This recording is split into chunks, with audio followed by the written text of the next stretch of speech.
At the beginning of the story, we see two buses traveling down the road. Inside, there are many female students on their way to class. Among them is a girl named Mitsuko, who is very pretty and sweet. She was writing something in her notebook when her friends began teasing her. Do you always just write? Don't you ever do anything else? What's the point of taking notes like that? Look, everyone else is having fun, why don't you? Saying this, one of her friends snatched away her notebook. At that moment, her pen fell to the floor. When Mitsuko bent down to pick it up, suddenly something terrifying shot past at an incredible speed, slicing straight through both buses. In an instant, all the girls inside were cut into two pieces. When Mitsuko lifted her head and saw the horrifying scene in front of her, she was completely stunned. What just happened? She thought.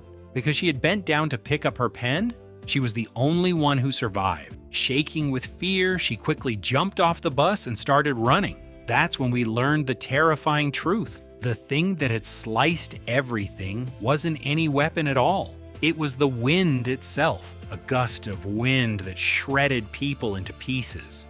Now that same deadly wind began chasing Mitsuko. Terrified, she screamed and ran as fast as she could. As Mitsuko kept running, she suddenly saw 4 more girls ahead of her. She screamed, "Duck down! Duck down!" But it was already too late. That terrifying wind slashed right through them, cutting their bodies in half. Somehow she managed to save one of them at the very last second. Just then, a few girls rode past on bicycles. Mitsuko tried desperately to warn and protect them too, but the wind struck again, just as before, tearing them all into pieces. And in the chaos, the very girl she had just saved was also killed.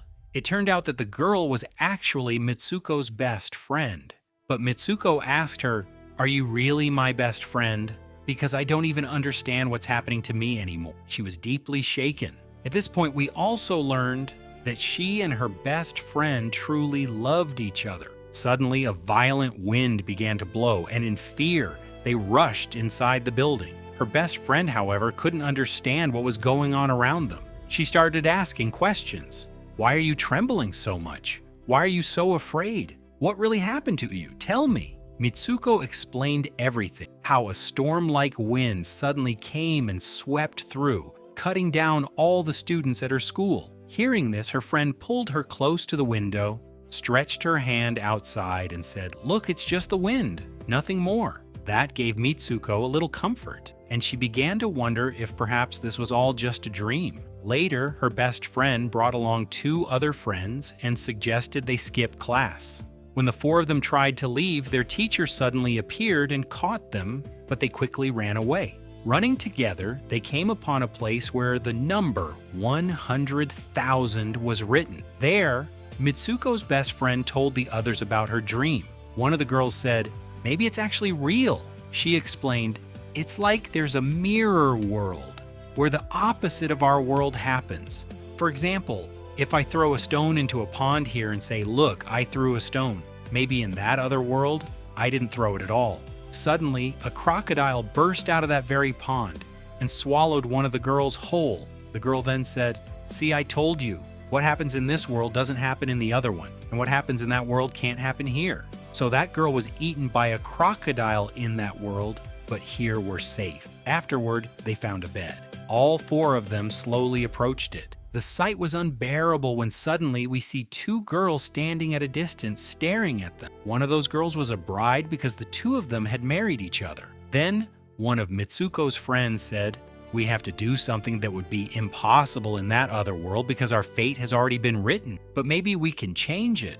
After that, all the girls returned to their school and went back to class for the next lecture. At that moment, Mitsuko noticed a tag, a pillow tag, or label, lying in front of her. As soon as she bent down to pick it up, her teacher suddenly opened fire on the entire class with a gun. And when she raised her head after picking up the tag, she saw that every single girl in the class had been killed. Once again, she was the only one who survived, just like before in her earlier dream. Then the teacher walked up to her and said, "How dare you try to stop this class? Do you even have a mind of your own?" Just then, 2 other girls rushed in and tried to help her escape, but another teacher appeared and killed both of them. In this way, Only a few students managed to survive. Then they all tried to run outside. But as soon as they did, all of the school's teachers began firing at them. Amid the chaos, when the girls finally made it outside, the wind suddenly tore through them again, shredding them apart. And once more, Mitsuko was left completely alone.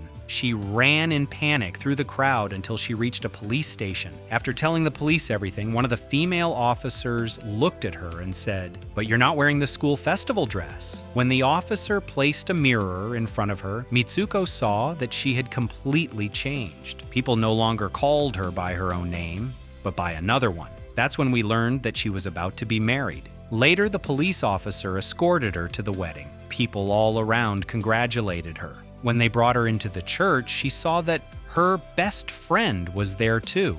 Mitsuko looked at her and asked, "What is happening to me? What is all this?" Her friend told her, "Stay quiet now. We're still under someone's control. Just do exactly as I say." After that, her friend dressed her in a wedding gown and told her to walk toward the ceremony. As she began moving forward to start her wedding, all the girls around her started mocking and ridiculing her. Seeing this, her best friend snapped and began killing them one by one. When Mitsuko finally approached the altar, instead of a groom, she saw a coffin. When the coffin was opened, a massive pig came out. Terrified, she grabbed a broken bottle and attacked it. Then she and her best friend ran out of the church together. At the gate, two other girls tried to block their path, but her best friend killed them too, and the two escaped. By then, Mitsuko was running off in another direction, shaken, feeling like something terribly wrong was happening to her. As she moved forward, she came across another mirror. When she looked into it, she saw herself once again in a completely altered form. Later, she arrived at Mitsuko's place.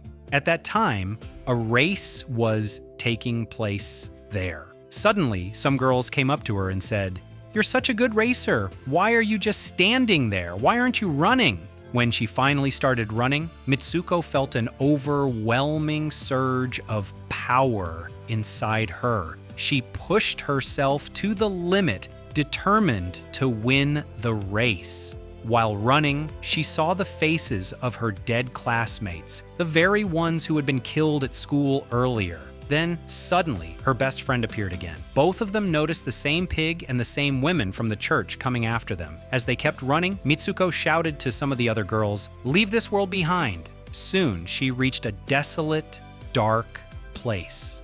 There she found several students wearing uniforms. They said to her, "We're all dead, and we're going to kill you too." Just then, her best friend showed up, killed the girl who was threatening Mitsuko, and pulled her away. Her best friend begged her to shout her own name out loud, and when Mitsuko did, she suddenly regained her true form. Then her best friend showed her a cord sticking out from her own body and pleaded, "Please pull this cord out so I can leave this world." Mitsuko was terrified. She thought that if she pulled it, her best friend might actually die. And because she loved her best friend so much, at first, she refused.